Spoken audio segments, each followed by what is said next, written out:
Welcome once again. My name is Richard Pacheco. That's Reverend Richard Pacheco, and you are here with me on Wisdom Wednesday, a new series that I want to start where I've had people message me and they're looking for that weekly lesson on something coming up.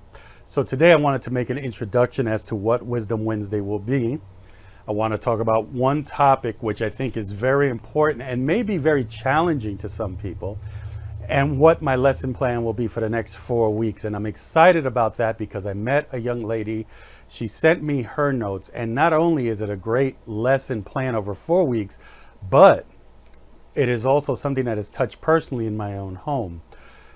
So let's start with Wisdom Wednesday, which is a weekly series where I will come with a new topic, a new lesson.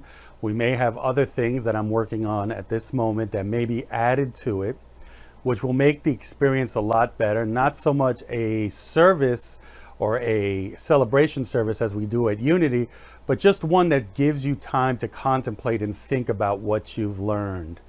So with that being said, over the next 4 weeks, I'll be doing a series called Being Your Badass Self. Now, I know normally that's not something that we normally would see in the title of a spiritual lesson, but I was blessed to meet someone who did this many years ago based off of a book that my wife is actually presently reading, which is, the title is You Are a Badass, How to Stop Doubting Your Greatness and Start Living an Awesome Life by Jen Sincero. I actually listened to the book first before my wife had listened to it years ago, and we are revisiting it because there's a lot of times, especially in my own life, where I doubt my greatness. And I'm a true believer that when I've centered myself back after that doubt, that something will appear. Somebody will say something, some kind of sign appears to remind myself that I am a badass. And that's what's important about the next lessons over the next 4 weeks, is think about what that term means to you. Now, to some people, it might be somebody in a leather jacket riding a motorcycle. The person who gave me the notes, that's her analogy. You know, for me, it's somebody in a cool car who just, their presence speaks to you. But when I think about a spiritual badass or a spiritual person who walks into a room and you know the room gets silent because people can't wait to hear from that person, it may not even be spiritual. Some of my people are Lisa Nichols, who walks into a room. You know, when Wayne Dyer would come up, as peaceful as he was, to me, those were the spiritual badasses in my life. Those were people that taught me something that helped me become who I am today. And sometimes it doesn't even have to be well-known luminaries, just people that I've met through Unity, many ministers and my mentors who have said something or done something or introduced us to something that to me makes it that much more exciting. Somebody I want to be, somebody I look up to. So a lot of times we think badass, we think of someone who, you know, may be looking or moving in the wrong direction. In my case, my badass is the person who I hear speak, who exemplifies what it is I want to do. And just taking the title of the book again, How to Stop Doubting Your Greatness and Start Living Your Awesome Life so that you can be a badass. So over the next 4 weeks, week 1, we'll be talking about taking off the handbrakes of history. Stop looking to our past and looking to what we can become. You know, in New Thought, sometimes we talk about the spiritual laws. One of the spiritual laws is the laws of potentiality. What is our potential? What is our God-given gift? But if we're constantly driving with our foot on the brake, we're moving forward, but we're moving forward so slow that we never get to see what our potential is. So we need to let go of that handbrake of our past. Week 2, we're going to talk about tapping into the mother lode of good. We have access to unlimited resources, untapped potential, unrealized awesomeness. You know, one of my mentors years ago used to tell me, put all your certificates on the wall. And I always thought it was ego-driven, that's self-actualized ego. But I realized that every time I doubt, I could look up at that wall and see all my accomplishments and say, hey, there is awesomeness in me. I have to stop doubting myself. Week 3 is get over yourself already. If you really want to shake things up and push the envelope right into your greatness, you may have to get over a thing or two. You know, like taking everything, including yourself, so damn seriously.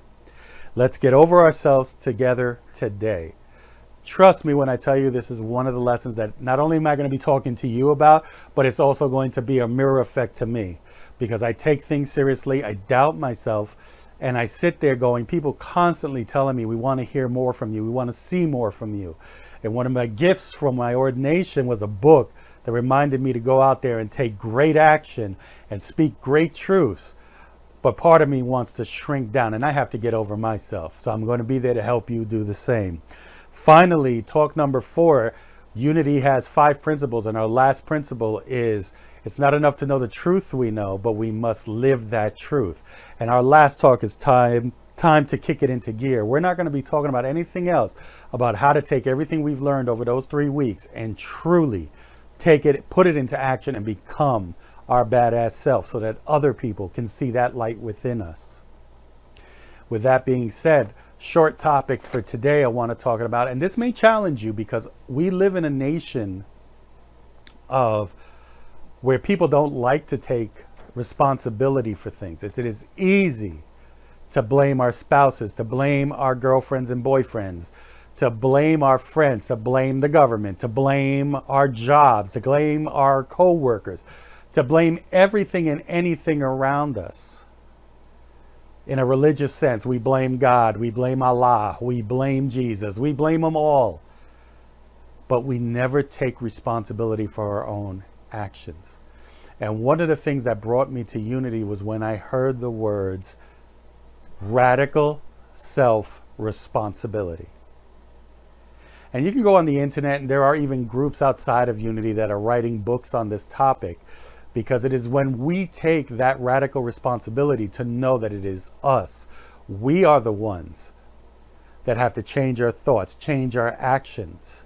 When we look at all our encounters, just like the name of my company, when we look at every encounter we've ever been to, if we take the time to see what part we played in it, we have a chance to take that power and turn it into a lesson, which teaches us how to let that light shine even better. So again, it's a very short, high overview of it, but it's one of the things that brought me to unity, is radical self-responsibility. Look it up, learn more about it, and then put it into action. Because when you do that, then all these lessons you will hear, all the books and movies that I recommend on this journey, all the songs you hear, you'll be able to put yourself in that place and know, hey, this is the part I played in this, whatever you name it, whatever perspective you take on it. And because I can see myself and see my responsibility, I now have the power to change my life to where I want it to be. So I hope you join us with our first lesson next week on Wisdom Wednesday. And for the next 4 weeks, it's going to be exciting. I am so grateful for this gift that was given to me. And as always, it is not enough to know the truth, but you must live the truth you know. So go out there, take it into action.